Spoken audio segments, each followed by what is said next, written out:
हम लोगों ने देखा कि कैसे कैसे क्वेश्चंस पूछे जा रहे थे पिछले एफकेट में, कैसे इसने थोड़ा सा मिक्स करके पूछा है। आज के इस सेशन में हम एग्जैक्टली वो सारे क्वेश्चन करने वाले हैं, ठीक है। एक मिनट यार, है कि एग्जैक्टली कितने नए टाइप के क्वेश्चन एफकेट ने पूछे थे पिछले वाले एफकेट में, ठीक है। तो टॉपिक तो सेम थे बट क्वेश्चन के टाइप बहुत ही इसने अलग अलग टाइप के पूछे थे।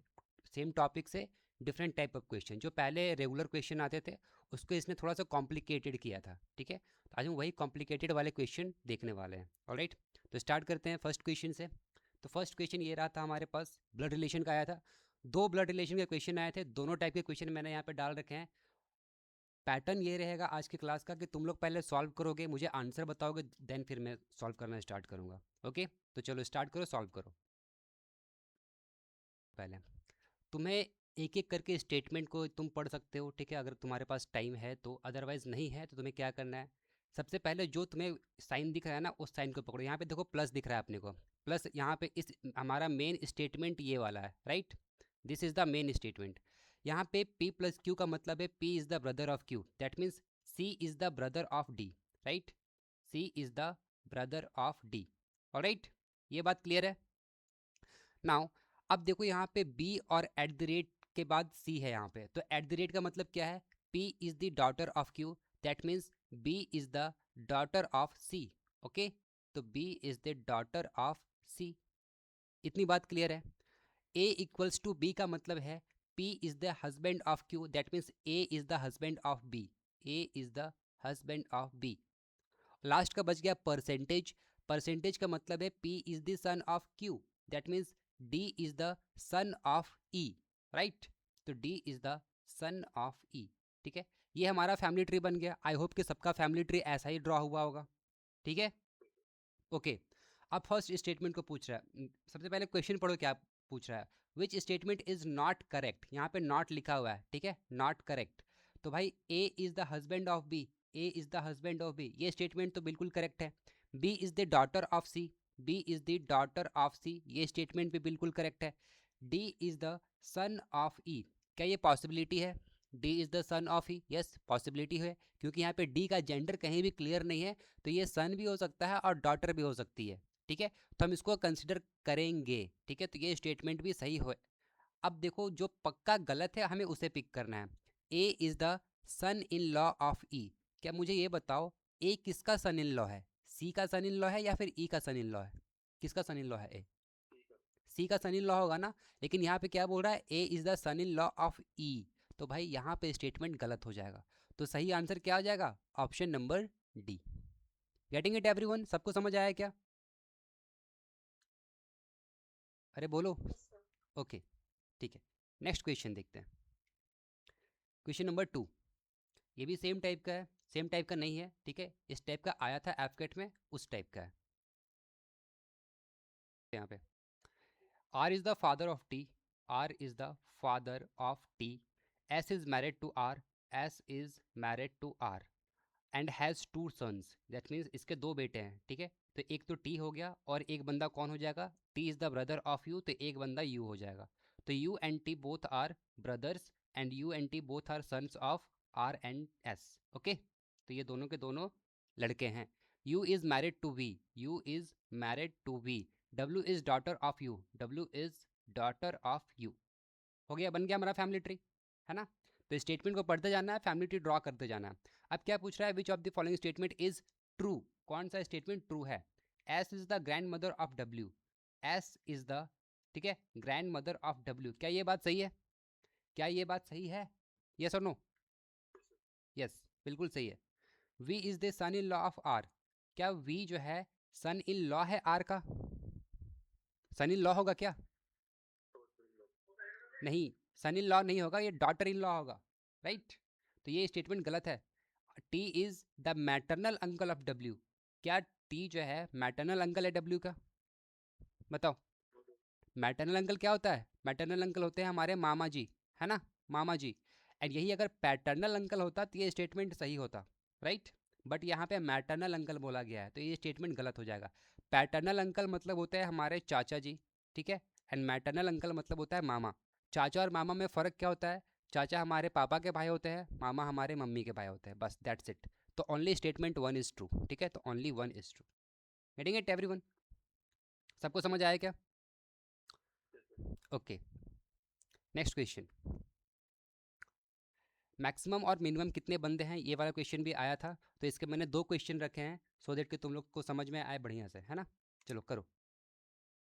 ओके, तो यहाँ पे फर्स्ट केस ये है कि एक तो इस तरीके से हो सकता है, ये दोनों बंदे इस तरीके से खड़े हैं। क्या बोल रहा है, क्वेश्चन को पढ़ते हैं। Amit is 18th from the front, मान लेते हैं ये तुम्हारा फ्रंट है एंड ये तुम्हारा बैक साइड है, ठीक है।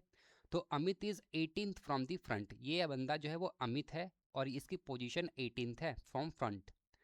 And Priya is 14th from the back, ठीक है। यहाँ पे प्रिया खड़ी हुई है एंड इसकी पोजीशन 14th है from the back. If there are exactly 5 people standing between them, अगर इन दोनों के बीच में एग्जैक्टली 5 पीपल हैं, तो आपको ये बताना है कि मैक्सिमम और मिनिमम कितने बंदे हो सकते हैं इस लाइन में। तो पहला केस तो ये हो गया। दूसरा केस कैसे हो सकता है? दूसरा केस ऐसे हो सकता है कि फ्रंट से हमने काउंट कर लिया अमित को, यहाँ पे अमित यहाँ पे 18th पोजीशन पे है एंड बैक से हमने क्या नाम है इसका, प्रिया, प्रिया ने काउंट यहाँ पे आ गया इसका 14th पोजीशन, ठीक है। यहाँ पे प्रिया ऐसे, और इन दोनों के बीच में ऐसे 5 बंदे खड़े हैं। दोनों कंडीशन फिजिबल है, दोनों कंडीशन पॉसिबल है कि नहीं, मुझे पहले ये बताओ, है कि नहीं? राइट। अब देखो इस केस में ना, इस केस में तुम्हारा हमेशा मैक्सिमम निकलेगा, ठीक है, हमेशा मैक्सिमम निकलेगा, और इस केस में हमेशा तुम्हारा मिनिमम निकलेगा। Getting it? अब देखो मैक्सिमम तो इजी है, कैसे निकालोगे? 18 को 14 से ऐड कर दो और ये इन 5 बंदों को भी ऐड कर दो, तो 18 प्लस 14 कितना आ जाएगा तुम्हारे पास, बताओ? चाहे 14 प्लस 5 कितना, 19 हो जाएगा। तो 18 और 19 को अगर हम ऐड करेंगे तो हमारे पास कितना आ जाएगा, 37 आ जाएगा। तो ये हमारे पास क्या, मैक्सिमम नंबर ऑफ पीपल हो गए। Getting it? समझे कि नहीं समझे? अरे समझे कि नहीं? ठीक है, ये हमारे पास मैक्सिमम आ गया। अब मिनिमम निकालने के लिए क्या करेंगे, हमें 18 और 14 को ऐड तो करना है, ठीक है। हमने इसको ऐड कर दिया, कितना आ गया हमारे पास, 18 और 14 को ऐड किए तो कितना आ जाएगा, 42, 32, 32, ठीक है। अब बताओ ये जो 5 बंदे हैं ये क्या ओवरलैप हो रहे हैं कि नहीं हो रहे, बताओ? ओवरलैप हो रहे हैं, और इनके साथ साथ ये दोनों भी ओवरलैप हो रहे हैं, यानी कि इनकी डबल काउंटिंग हो रही है। Getting it? तो जितने भी बंदों को हमने डबल काउंट करा है उसको हम माइनस कर देंगे। तो 5 बंदे यहाँ पे हो गया, एक बंदा यहाँ पे, एक बंदा यहाँ पे, टोटल कितने बंदे हो गए, 7, ठीक है। तो 32 में हम क्या करेंगे, 7 को सब्ट्रैक्ट कर देंगे, हमारा आंसर आ जाएगा 25। ये आ गया हमारा मिनिमम। क्या ये बात सबको समझ आई? तो x हमारा मैक्सिमम 37, y हमारा 25 मिनिमम, तो option A is your right answer. Clear है? चलो अब नेक्स्ट इसी टाइप का क्वेश्चन है, मुझे फटाक से इसका आंसर करके दो जल्दी। आ गया? चलो ठीक है, फिर आगे बढ़ते हैं। नेक्स्ट क्वेश्चन, हाँ भाई, फिगर कंप्लीशन का क्वेश्चन आ चुका है। बताओ कौन सा फिगर रिप्लेस करेगा क्वेश्चन मार्क को ए बी सी डी में से। तो सबसे पहले क्या करना है अपने को, ऑप्शन ए को एलिमिनेट करना है। कोई मुझे बताएगा ऑप्शन ए को मैंने एलिमिनेट क्यों किया?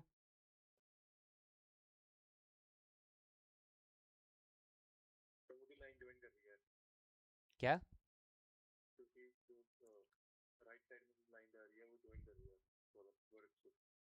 ओके, कॉर्नर को ज्वाइन कर रही है, ठीक है। सबसे पहले तो यहाँ पे देखो ये दोनों मिरर इमेजेस है, ठीक है। तो हमें मुझे इसका भी एक मिरर इमेज चाहिए होगा इस क्वेश्चन मार्क की जगह पे। तो यहाँ पे देखो ये लाइन कॉर्नर से स्टार्ट हो रही है, तो मुझे यहाँ पे जो लाइन चाहिए होगी ना वो कॉर्नर से स्टार्ट होनी चाहिए। Getting it? तो ये लाइन तो कॉर्नर से स्टार्ट नहीं हो रही है, तो इसे मैंने रिजेक्ट कर दिया। ये कॉर्नर से हो रही है, ये भी कॉर्नर से हो रही है, ये भी कॉर्नर से हो रही है, ठीक है। उसके बाद सेकेंड चीज़ हमें ये देखनी है कि ये लाइन कॉर्नर को टच नहीं कर रही है, ठीक है। ये लाइन जो है वो कॉर्नर को टच नहीं कर रही है। Getting it?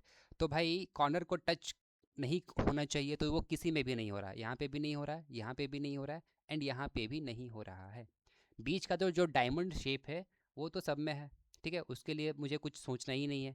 हमें देखना ये है, ये जो ट्रायंगुलर पार्ट है यहाँ पे, ठीक है, ये जो ट्रायंगुलर पार्ट है, अगर ऐसा ट्रायंगुलर पार्ट मुझे कहीं दिख जाए तो बात बने, है ना।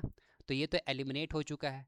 यहाँ पे एक ट्रायंगुलर पार्ट दिख रहा है, लेकिन इसके ऊपर ये एक्स्ट्रा लाइन आ गई है, ठीक है, जो कि नहीं है ओरिजिनल फिगर पे। तो यहाँ से ये एलिमिनेट हो गया, यहाँ पे ट्रायंगुलर दिख ही नहीं रहा है, तो option C is your right answer. समझ आया क्या, बताओ? Getting it everyone? अगर कभी कन्फ्यूज़न हो तो उसको ऐसे एलिमिनेशन से करते हैं, ठीक है? अगर कभी कन्फ्यूज़न हो जाए कि यार ये होगा, ये होगा, हाँ बताओ। कोई हम्म, तुम्हारी आवाज़ नहीं आ रही। हाँ हाँ बोलो। हाँ, क्वेश्चन नंबर 6। एक डाइस है, उसके दो फेसेस दे रखे हैं, ठीक है? दो डिफरेंट फेसेस एक ही डाइस के दे रखे हैं। आपको ये बताना है कि अल्फ़ा के अपोजिट कौन सा सिंबल या फिर नंबर आने वाला है, ठीक है? ठीक है, सबसे पहले क्या दिख रहा है अपने को? कॉमन फेस दिख रहा है, ठीक है? यहाँ पे 3 दिख रहा है एंड यहाँ पे भी 3 दिख रहा है। हमें क्या करना है? किसी एक डाइस को पकड़ना है। एक मिनट यार। तो जब भी तुम्हें कॉमन फेस दिख जाए तो उस कॉमन फेस को पकड़ लो, उसके बाद यहाँ से क्लॉकवाइज चलना स्टार्ट करो। देखो 3 के बाद क्या आ गया? अल्फ़ा आ गया। 3 के बाद हमने यहाँ पे अल्फ़ा लिख दिया, उसके बाद हमारा ए आ जाएगा, है ना? हमारा ए आ गया। यहाँ पे भी इस 3 को पकड़ लो, 3 के नीचे 3 को लिखो, उसके बाद फिर यहाँ पे सी है, उसके बाद यहाँ पे बीटा है, यहाँ पे सी है, उसके बाद यहाँ पे बीटा है। हमें पूछा क्या गया है? अल्फ़ा का अपोजिट पूछा गया है, तो अल्फ़ा का अपोजिट सी होगा। अगर यहाँ पे पूछा होता कि what is the opposite of 3, तो आंसर क्या होता, बता सकते हो कोई? यस, 3 का अपोजिट क्या होता? 5 होता। क्योंकि 3 अपने आप का अपोजिट तो नहीं हो सकता ना भाई, तो इसका अपोजिट क्या आ जाएगा? 5 आ जाएगा। Getting it everyone? सबको समझ आया क्या? चलो नेक्स्ट क्वेश्चन बताओ। क्या करना है अपने को? फिगर ड्रॉ करना है, ठीक है? जो भी क्वेश्चन बोल रहा है अपने उसके अकॉर्डिंग फिगर ड्रॉ करना है। एक हाइकर है भाई, जो कि एक पॉइंट ए से स्टार्ट करता है और 10 मीटर चलता है toward the north. Let's consider वो हाइकर यहाँ से स्टार्ट करता है, इस पॉइंट से, ये पॉइंट ए है, और ये 10 मीटर चलता है नॉर्थ की तरफ, ठीक है? ये 10 metre towards the north. Getting it everyone? Now to reach point B, ये पॉइंट बी हो गया इसके लिए। Now from point B she turns 90 degree to her right. अब यहाँ से इसने 90 डिग्री टर्न लिया और कितना चल गई यहाँ से? ये 20 मीटर चल गई, ठीक है? यहाँ से ये 20 मीटर चली गई और ये पॉइंट सी आ गया इसके पास। At point C she turns 120 degree left turn. अब ये 120 डिग्री लेफ्ट टर्न यानी कि लेफ्ट ऐसे हो जाएगा इसके लिए, बताओ। यहाँ से इसने 120 डिग्री लेफ्ट टर्न लिया, ठीक है? 120 डिग्री लेफ्ट टर्न लिया और ये पॉइंट कहाँ पहुँच गई? डी के पास पहुँच गई, ठीक है? This is your point D. दिख रहा है सबको? पॉइंट डी दिख रहा है कि नहीं दिख रहा है? और ये भी कितना है? ये भी 20 मीटर है। अब आपको ये पूछा जा रहा है कि आप शॉर्टेस्ट डिस्टेंस बताओ बिटवीन पॉइंट डी और बी के बीच में, ठीक है? यानी कि बी और डी के बीच में ये डिस्टेंस जो है वो कितनी होगी, आपको ये फाइंड आउट करना है। पहले क्वेश्चन में क्या होता था कि यहाँ पे 90 डिग्री होता था, तो हम आराम से पाइथागोरस थ्योरम यूज़ करके हम इसको निकाल लेते थे। लेकिन क्या यहाँ पे पाइथागोरस थ्योरम यूज़ होगा? नहीं कर पाओगे ना, यहाँ पे 90 डिग्री बन ही नहीं रहा है, क्योंकि ये एंगल जो है वो कितना है? 120 डिग्री है। तो कोई मुझे बताएगा कि ये एंगल कितना होगा? कितना होगा ये? 60 डिग्री, राइट? क्योंकि लीनियर पेयर, ठीक है, अगर ये जो पूरा एंगल है ये 180 डिग्री का होता है। अगर मान लेते हैं कि ये एंगल 40 डिग्री का है, दैट मीन्स ये एंगल कितना हो जाएगा? ये एंगल 140 डिग्री का हो जाएगा। बात समझ में आई क्या? समझ में आई? तो ये लीनियर पेयर जब भी बनता है तो वहाँ पे ऑलवेज जो सम ऑफ एंगल्स होता है वो 180 डिग्री होता है। तो ये 120 था तो ये 160 हो गया, ठीक है? अब मुझे ये बताओ, ये 20 मीटर्स है तो ये भी 20 मीटर्स है, बात बराबर है कि नहीं? अगर ये 20 है तो वो भी 20 है, और ये एक एंगल जो है वो 60 डिग्री हो का आ चुका है। अब ट्रायंगल की एक प्रॉपर्टी होती है, ठीक है? ट्रायंगल की एक प्रॉपर्टी ये होती है कि अगर दो साइड्स इक्वल हों, दो साइड्स इक्वल हो तो इनके जो एंगल्स होते हैं, ठीक है, इनके जो करस्पॉन्डिंग एंगल्स होते हैं वो भी इक्वल होते हैं। Getting it everyone? यानी कि अगर ये x है तो ये भी x होगा। अब मुझे ये बताओ, ये यहाँ पे 60 डिग्री है, दैट मीन्स ये भी एक्स होगा और ये भी एक्स होगा, होगा कि नहीं होगा? अरे होगा, राइट? ओके, अब देखो यहाँ पे 60 ऑलरेडी है, तो क्या मैं बोल सकता हूँ कि 60 plus 2x is equal to 180 degree, right? तो यहाँ से 2x की वैल्यू कितनी आ जाएगी 120 और x की वैल्यू आ जाएगी 60 डिग्री, ठीक है? दैट मीन्स ये भी 60 डिग्री हो गया और ये भी 60 डिग्री हो गया। और मुझे पता है कि किस ट्रायंगल की प्रॉपर्टी होती है तीनों एंगल की 60 डिग्री, ये इक्विलैटरल ट्रायंगल। और इक्विलैटरल ट्रायंगल की प्रॉपर्टी ये होती है कि तीनों साइड्स इक्वल होते हैं, तीनों साइड्स इक्वल होते हैं। तो अगर ये 20 है, ये 20 है, तो ये साइड भी कितनी होगी 20 मीटर होगी। क्या ये बात समझ में आया? सबको समझ आया क्या? लड़की लोग बताओ, लड़की लोग को समझ में आया? अरे बोलो, गेटिंग इट एवरीवन? ओके, अगर अभी भी किसी को नहीं समझ में आया देन यू कैन आस्क, फिर मैं आगे बढ़ जाऊंगा, फिर दोबारा मत पूछना मेरे को। अगर कहीं डाउट है, किसी भी पॉइंट पे डाउट है, देन बताओ, जल्दी बताओ। Which of the given options correctly defines the relationship between X and Y? ठीक है, if X means divide, plus means multiplication, minus means plus and divide means minus. तो कौन सा एक्स और वाई में से सही, मतलब इनको सॉल्व करो और ऑप्शन में से कौन सा ऑप्शन सही है ये आपको फाइंड आउट करना है। ये यहाँ पे एक ही बार वाई इज इक्वल्स टू है। चलो बताओ।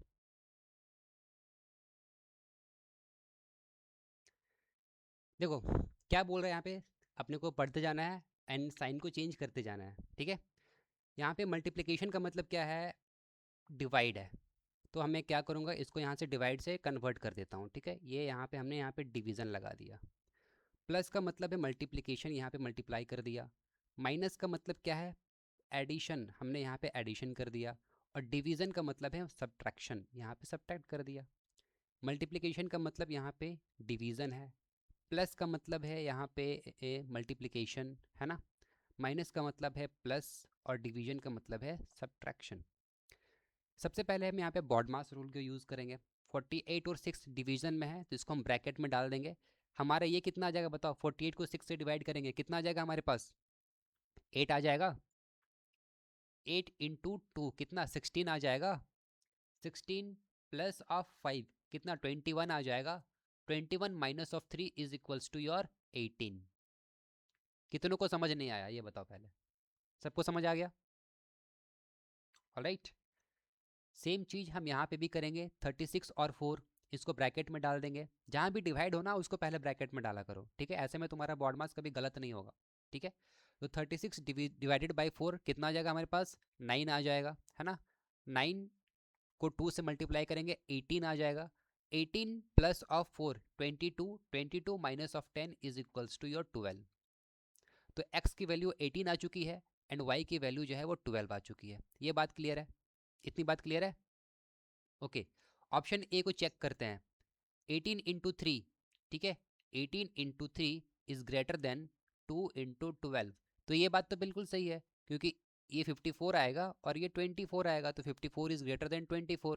तो ऑप्शन ए तो बिल्कुल सही है, ठीक है? तो अगर तुम चाहो तो आगे ऑप्शन को सॉल्व नहीं भी कर सकते हो, ठीक है? बट अगर फर्स्ट ऑप्शन कभी कभी तुम्हारा नहीं मिला, ठीक है, लेट्स कंसिडर कि वो यही ऑप्शन ऑप्शन नंबर सी में होता, तब तो तुम्हें चेक करना पड़ता ना, राइट? तो तुम क्या करना, अपना कॉमन सेंस का यूज़ करना। बाकी सारे ऑप्शन में कॉमन सेंस का यूज कैसे करोगे ये देखो। यहाँ पे एक्स स्क्वायर है, यहाँ पे वाई स्क्वायर है, तो एक्स का स्क्वायर हो जाएगा 324 एंड वाई का स्क्वायर कितना हो जाएगा 144। जब तुम इन दोनों को ऐड करोगे तो ऑब्वियस सी बात है कि ये 15 के स्क्वायर से तो ज़्यादा ही आने वाला है, राइट? अगर ये अंडर रूट में 225 होता तो जाकर ये 15 बन सकता था, बट ये 225 से ज़्यादा है तो ऑप्शन बी तो ऐसा ही नहीं होगा, तो इसको एलिमिनेट कर दिया करो, ठीक है? अब बताओ यहाँ पे 225 से इतना ज़्यादा है, उसके बाद हम बस 36 को ही माइनस करेंगे, तो क्या ये कभी 12 के बराबर आ सकता है क्या? नहीं आ सकता, ठीक है? तो इसको भी एलिमिनेट कर दिया करो। रह गया ये बात, इसको चेक कर लिया करो क्योंकि छोटा इक्वेशन है, इसे तुम चेक कर सकते हो, ठीक है? तो 4/3 into 18 is smaller than Y, that means 12।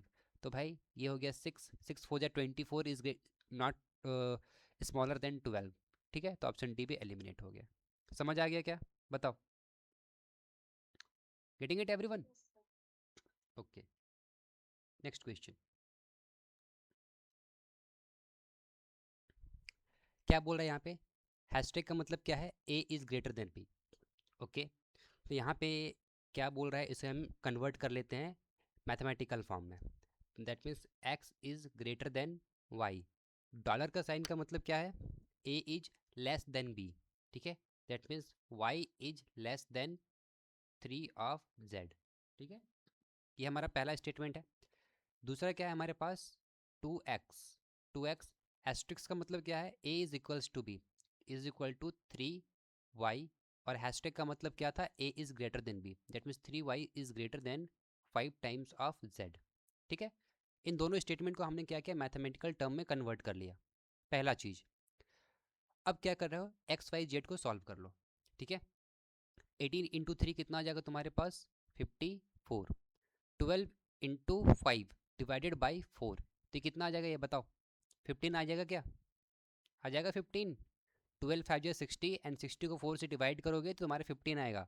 तो 54 में से अगर 15 को सब्ट्रैक्ट करोगे तुम्हारा x का वैल्यू कितना आ जाएगा? बताओ। 39 आ जाएगा, 39।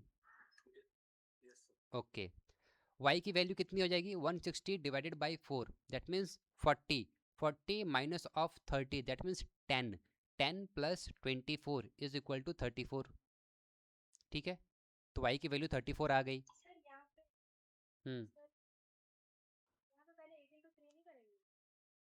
हाँ तुम 18 टू 3 भी कर लो, क्या दिक्कत है? आंसर तो 34 ही आएगा ना। कुछ और आया क्या आंसर इसका? नहीं नहीं, वाई का नहीं, जिसने क्वेश्चन करा मैं उससे पूछ रहा हूँ, तुम्हारा आंसर क्या आया है?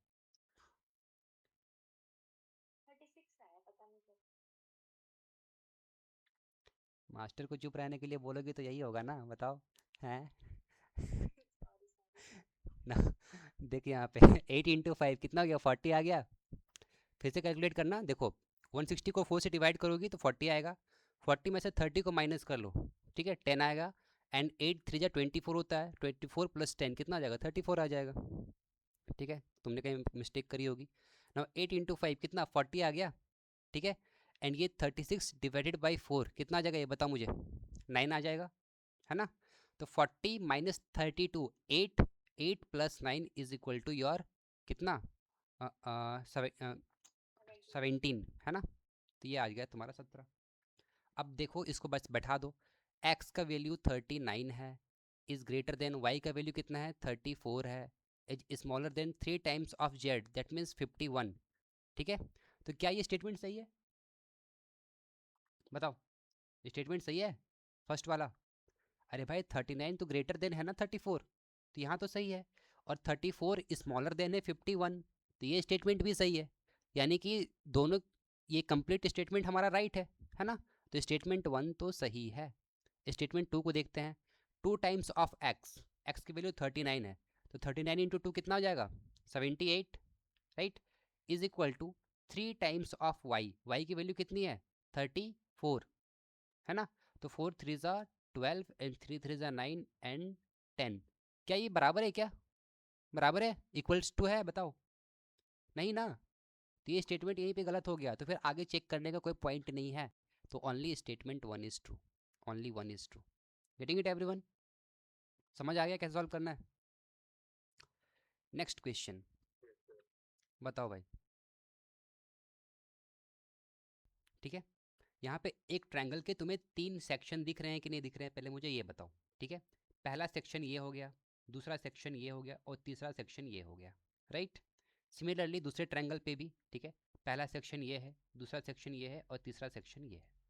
ठीक है, अब देखो, हमें इन तीनों सेक्शन में कुछ ना कुछ मैथमेटिकल फार्मूला लग रहा है या फिर कैलकुलेशन लग रही है, और उस सब का फाइनल प्रोडक्ट जो है वो पी ही आ रहा है।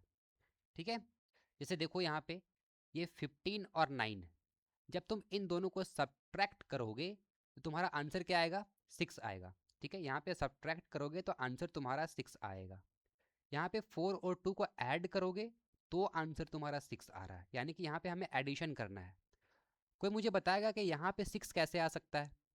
एनीवन? कोई है ऐसा जो बता सकता है यहाँ पे 6 कैसे आ सकता है? Yes sir. बताओ। सर 15 - 9। अरे गधे, यहाँ पे बोल रहा हूँ, कहाँ तुम देख के बात हाँ। कर रहे हो? यहाँ पे। Oh sorry sorry sir, sorry sir. हाँ, सर वो स्क्वायर को हटा दो ना, 4 का। चलो ये 16 जो है वो 4 का स्क्वायर है। ठीक है, और ये 8, 8 का क्या करोगे? क्या? 2 का? यस, 2 का क्यूब, है ना? 2 का क्यूब। तो भाई स्क्वायर और क्यूब को हटा दो, इस 4 और 2 को ऐड कर दो, तो इसका आंसर क्या आ जाएगा? 6 आ जाएगा। दैट मीन्स पी की वैल्यू जो है वो 6 निकल करके आई। सेम चीज़ हम यहाँ पे भी करेंगे। 21 है एंड यहाँ पे 12 है। 21 और 12 को माइनस करेंगे यहाँ, क्योंकि हमने इस वाले सेक्शन में क्या कर रहे थे? सब्ट्रैक्शन कर रहे थे, तो हम यहाँ पे भी सब्ट्रैक्शन करेंगे, तो यहाँ पे आंसर तुम्हारा 9 आएगा। यहाँ पे एडिशन करेंगे तो आंसर तुम्हारा 9 हाँ आएगा। सर। हाँ हाँ, बताओ। सॉरी सर, वो नेटवर्क प्रॉब्लम हो गया था। कोई बात नहीं। यहाँ पे 36 है, 36 का ये 6 का स्क्वायर होता है, 27 3 का क्यूब होता है। ठीक है, एंड 6 + 3 को हम ऐड कर देंगे तो हमारा आंसर 9 आ जाएगा, यानी कि क्यू की वैल्यू कितनी आ गई? क्यू की वैल्यू 9 आ गई। ठीक है, दैट मीन्स पी की वैल्यू 6 और क्यू की वैल्यू 9। हमें पी एंड क्यू का प्रोडक्ट पूछा है। ठीक है, तो आंसर कितना आ जाएगा? 54। क्या सबको समझ आया एवरीवन? अब इस जरूरी नहीं है कि एग्जामिनेशन में यही पैटर्न आएगा, एग्जामिनेशन में कुछ और भी आ सकता है। समझ रहे हो? मान लो कि तुम्हें डिवीज़न दे दिया, लाइक यहाँ पे 16 और 8 था, यहाँ पे तुम्हें दे दिया यहाँ पे तुम्हें 36 और यहाँ पे 18 दे दिया।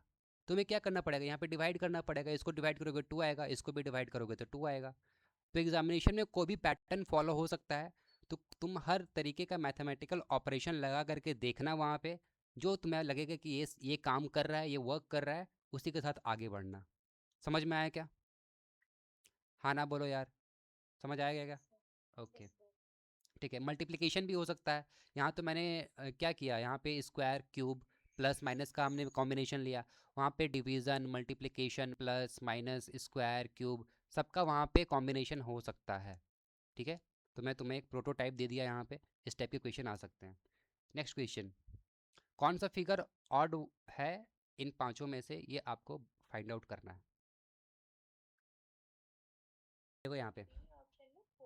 हम्म, देखो यहाँ पे क्या लॉजिक लगाया तुम लोगों ने?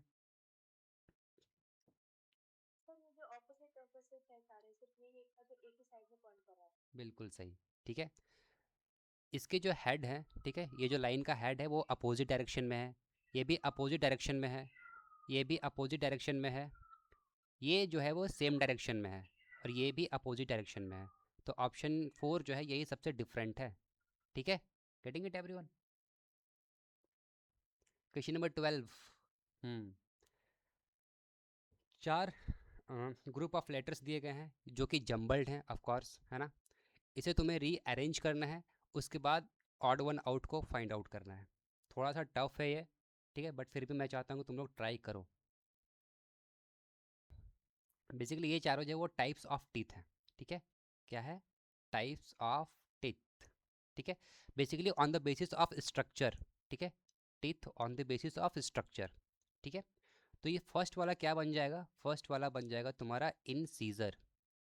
ठीक है, क्या बन गया ये? इन सीजर बन गया। सेकंड तुम्हारा जो है वो कैनाइन बन गया। ठीक है, ये तुम्हारा कैनिन बन गया। Third one is your molar. ठीक है, मोलार। और फोर्थ वन जो है ना, ये तुम्हारा स्ट्रक्चरल पार्ट में काउंट नहीं होता है टीथ का। ये टीथ के अंदर का जो इनामल होता है, ठीक है, टीथ के अंदर का जो तुम्हारा टिश्यू होता है, जिसे हम बोल सकते हैं, वो है डेंटिन। ठीक है, इसका नाम क्या है? Dentin.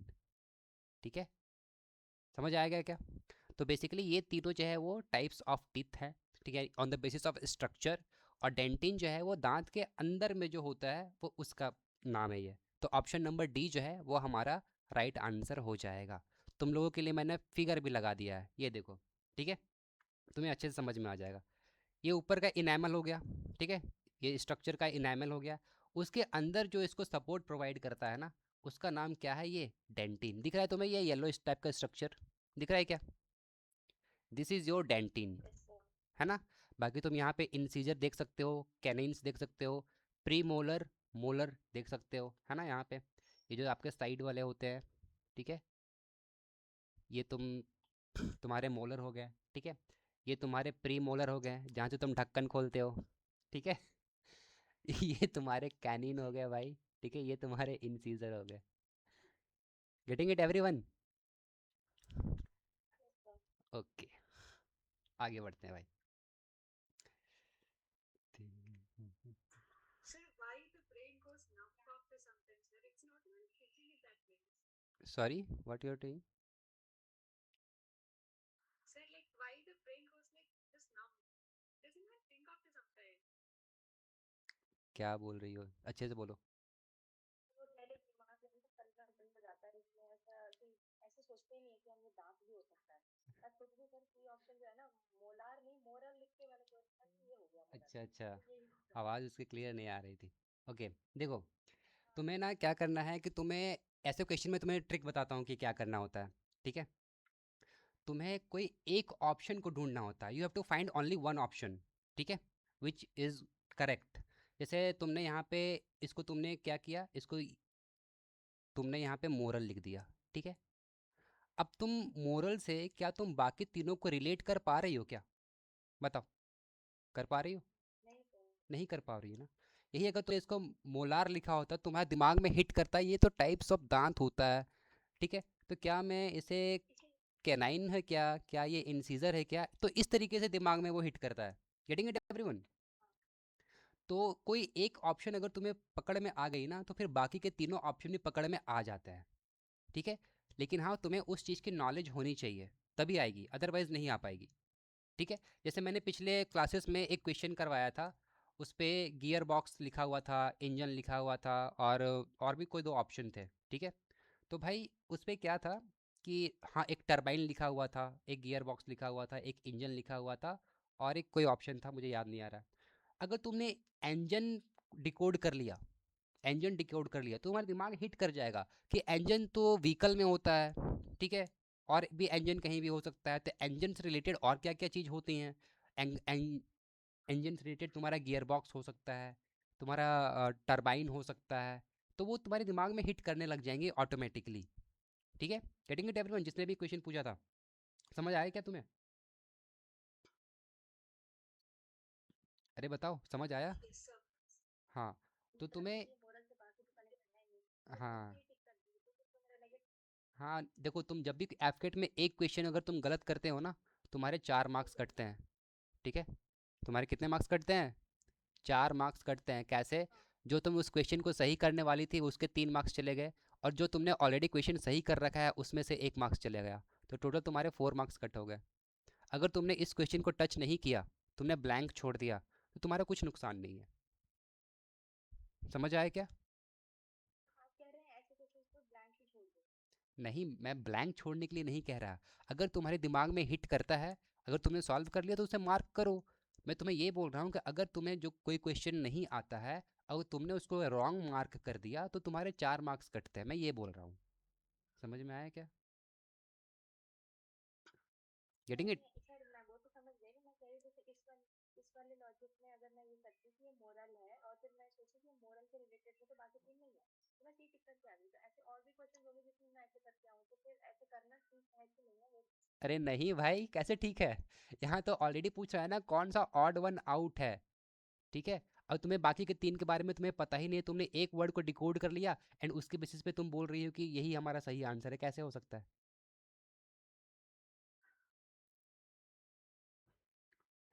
A malfunctioning analog clock gains 6 minutes per hour of given that it was initially accurately set at 6 a.m. and the actual time is 10 a.m. the following day, ठीक है। मैं तुम्हें समझा देता हूँ हिंदी में इस क्वेश्चन का क्या मतलब है। एक फास्ट घड़ी है, ठीक है, जो कि 1 घंटे के बराबर, जो कि 60 मिनट में टोटल कितने कवर कर रहा है? 66 मिनट कवर कर रहा है, ठीक है, 66 मिनट कवर कर रहा है 60 मिनट के बदले। तो अगर इसको मैंने आज सुबह 6 बजे सही समय पे सेट किया, तो कल सुबह ये 6 बजे जब हमारा एक्चुअल टाइम होगा, तो ये घड़ी जो है वो 10 AM शो कर रहा होगा। ठीक है, गेटिंग इट? एक्चुअल टाइम से 6 ही बज रहे हैं, लेकिन घड़ी में कितना दिखेगा हमें? 10 AM दिखेगा। तुम्हें पूछा जा रहा है कि find the additional angle gained by the hour hand of the clock due to the malfunction. कितना इसने एडिशनल एंगल कवर किया, ये तुम्हें फाइंड आउट करना है। फर्स्ट ऑफ ऑल तुम्हें टाइम फ्रेम निकालना है। फर्स्ट स्टेप क्या करना है, तुम्हें टाइम फ्रेम निकालना है कि हमें टोटल कितना टाइम लगा है इस चीज़ को, इस घटना को घटने में। ठीक है, तो हमने आज सुबह 6 बजे घड़ी को सेट किया। आज सुबह 6 बजे से कल सुबह 6 बजे तक कितना टाइम हो जाएगा बताओ? कितना हो गया? 24 आवर्स हो गया, है ना? 24 आवर हो गया। और घड़ी कितना दिखा रहा है हमें? सुबह के 10 बजे दिखा रहा है। अब बताओ, ये डे 1 था, ये डे 2 था, तो जो 10 बजेगा वो तो डे 2 में ही बजेगा, है ना? डे 2 पे ही 10 बजेगा, राइट? और इस 6 से 10 जाने में हमें और 4 घंटे लगेंगे। यानी कि घड़ी ने एक्चुअली कितना घंटा कवर किया? 24 plus of 4 is equal to 28। यानी कि घड़ी ने टोटल 28 आवर्स कवर किया। ये बात क्लियर है क्या? पहले मुझे ये बताओ। ओके। अब एक जो एनालॉग क्लॉक होता है, जो जनरल एनालॉग क्लॉक होता है, वो हमारा राउंड शेप का होता है। और इस राउंड शेप में टोटल जो है वो 360 डिग्रीज कवर करता है हमारा आवर हैंड 12 आवर्स में। क्या ये बात क्लियर है? अरे ये बात क्लियर है? ओके। अब मुझे ये बताओ, जो आवर हैंड, सॉरी, जो मिनट हैंड है, ठीक है, जो हमारा मिनट हैंड है या फिर जो आवर हैंड है, वो 12 आवर्स में कितने मिनट होते हैं? ये बता मुझे, 12 आवर्स में कितने मिनट होते हैं? अगर 1 घंटा में 60 मिनट होता है, तो 12 घंटे में कितने होंगे? 720 मिनट्स होंगे। ठीक है, क्या ये बात क्लियर है? यानी कि जब 360 डिग्री कंप्लीट होगा, तो हमारा जो मिनट का हैंड है वो टोटल 720 मिनट्स कवर कर चुका होगा, या फिर आर का हैंड जो है वो 720 मिनट्स कवर कर चुका होगा 12 घंटे में। क्या ये बात क्लियर है? क्लियर है?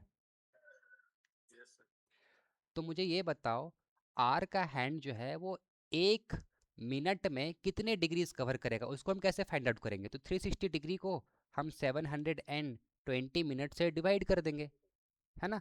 तो हमारा 1 मिनट का निकल जाएगा कि 1 मिनट में हमारा आर का हैंड जो है वो 0.5 डिग्रीज कवर करेगा। ये बात क्लियर है क्या? ठीक है, ये 1 मिनट की बात कर रहा हूँ मैं, ठीक है? ये 1 मिनट में हमारा आर जो हैंड जो है वो 0.5 डिग्रीज कवर करेगा। ऑलराइट, अब मुझे ये बताओ कि ये घड़ी, इसने टोटल 28 आवर्स कवर किया है। टोटल इसने 28 आवर्स कवर किया है। कितना एक्स्ट्रा कवर किया है इसने? 4 घंटे इसने एक्स्ट्रा कवर किया है। ये बात क्लियर है? बताओ।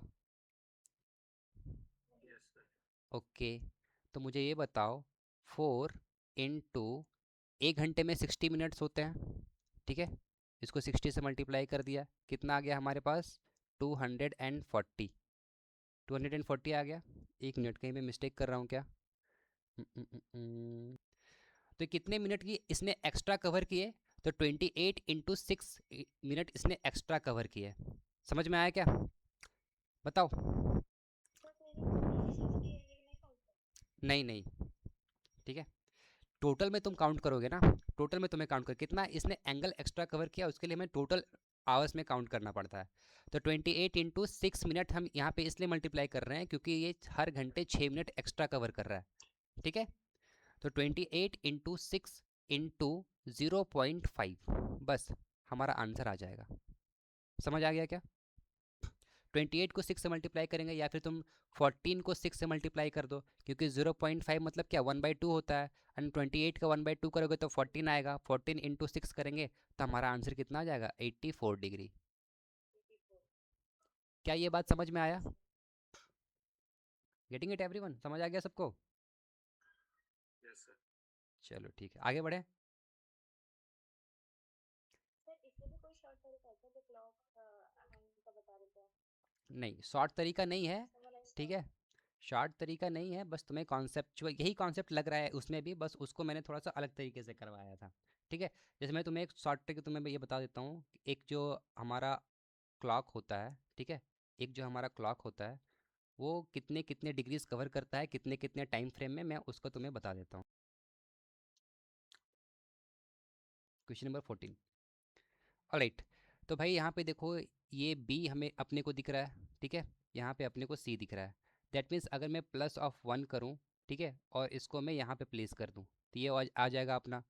ई में अगर मैं +2 कर दूं और इसको यहाँ पे प्लेस कर दूं, ठीक है, तो इसी तरीके से इसमें +3 कर दिया, इसमें +4, इसमें +5, इसमें +6 कर दिया। तो इस तरीके से हमारा चलता जा रहा है। समझ में आया क्या? इसको यहाँ पे प्लेस कर दो, इसको यहाँ पे, लाइक दैट, है ना। तो भाई तुम्हें क्या चेक नहीं करना है, तुम्हें बस फर्स्ट और लास्ट को चेक करना है सबसे पहले। तो हमें ओ के लिए क्या चाहिए, ओ के लिए पी चाहिए, तो पी कहाँ पे दिख रहा है अपने को, ऑप्शन ए और ऑप्शन बी में दिख रहा है। इन दोनों ऑप्शन को काट दो, एलिमिनेट कर दो, दिमाग ही नहीं लगाना इन दोनों में। और फर्स्ट का के है, तो फर्स्ट का भी तुम्हें चेक नहीं करना है, लास्ट का भी तुम्हें चेक नहीं करना है, जो आप तुम्हें डिफरेंट दिख रहा है ना उसे चेक करो। यहाँ पे T same, D same, R same, बस के और एल को चेक कर लो, ठीक है।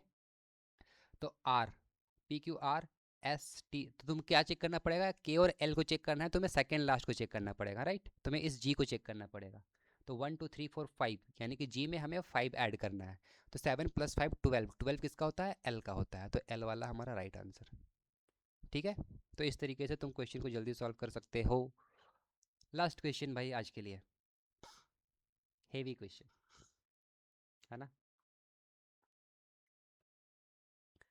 यहाँ पे forest, river, mountain and valley, इसके लिए हमें कोड क्या दिया गया है, T5 D5 P4 K7, ठीक है। तो मुझे यहाँ से इसको डिकोड मैं कैसे करूँगा, ठीक है। मुझे यहाँ पे 2 5 दिख रहा है, ठीक है, यहाँ पे मुझे 2 5 दिख रहा है। कोई यहाँ पे ऐसा वर्ड है जिसमें लेटर, जो अमाउंट ऑफ लेटर्स है वो सेम है? कोई ऐसा वर्ड है क्या, बताओ, है कुछ ऐसा जिसमें अमाउंट ऑफ, फॉरेस्ट और वैली। फॉरेस्ट और वैली, फॉरेस्ट और वैली। ठीक है, फॉरेस्ट में भी 6 लेटर्स हैं एंड वैली में भी 6 लेटर्स हैं। दैट मीन्स अगर इन दोनों में 6 लेटर्स हैं तो उसमें से एक एक को कम करके लिखा गया है, ठीक है। फॉरेस्ट का 6 लेटर, उसमें से -1 कर दिया, इसके लिए 5 लिख दिया। वैली का 6 लेटर, उसके लिए यहाँ पे -1 और 5 लिख दिया। ओके, अब बताओ, ये इसके आगे टी लगा हुआ है एंड इसके आगे डी लगा हुआ है, तो मुझे ये बताओ डी जो है वो किसके ज़्यादा करीब है, वी के ज़्यादा करीब है या फिर एफ के ज़्यादा करीब है? सर एफ के। एफ के ज़्यादा करीब है, ठीक है। तो ये एफ से डी कैसे आया होगा, सर -2 करके, प्लस। ठीक है, हमने यहाँ पे D5 लिख दिया, -2 कर दिया। अब बताओ मुझे, ये क्या, अगर मैं V में -2 करूँगा तो क्या T आएगा? बिल्कुल आएगा, है ना, राइट। तो ये हमारा T5, यानी कि हमारा कोड जो है वो क्रैक हो चुका है। हम बाकियों को चेक नहीं करेंगे क्योंकि सब में यही पैटर्न लग रहा होगा। बात समझ में आ गई? अगर 2 में लग गया तो बाकी में भी लग रहा है, दैट्स इट। तुम्हें डायरेक्टली जंप कर जाना है इस डिजिटल लाइब्रेरी में। यहाँ पे तुम्हें डी दिख गया, D-2 दैट मीन्स बी, ठीक है। यहाँ पे तुम्हें एल दिख गया, L-2 that means J. B और जे का कॉम्बिनेशन जहाँ भी दिख रहा है that will be your answer, option number B. अगर और ऑप्शन रहता जहाँ लाइक B5J6, तो फिर तुम्हें नंबर्स को भी चेक करना पड़ता, ठीक है। Sir I think option number C. Sorry, option number C, हाँ J6 B6 है, ठीक है, सॉरी सॉरी, देखा कैसे गलती होता है ना ऐसे ही गलती हो जाएगा चलो चलो, गुड, ठीक है। तो यहाँ पे देखो टोटल 7 लेटर्स हैं, है ना, तो 7 के लिए क्या यहाँ पे 6 लिखोगे, ठीक है, और जे के लिए भी क्या लिखोगे, यहाँ पे 6 लिखोगे, क्योंकि इस पे भी टोटल 7 लेटर्स ही हैं। तो B6 और J6 का कॉम्बिनेशन जहाँ पे दिखेगा that will be your answer. समझ आ गया क्या? मेरे जैसी गलती मत कर देना वहाँ पे। Getting it everyone? Yes, sir.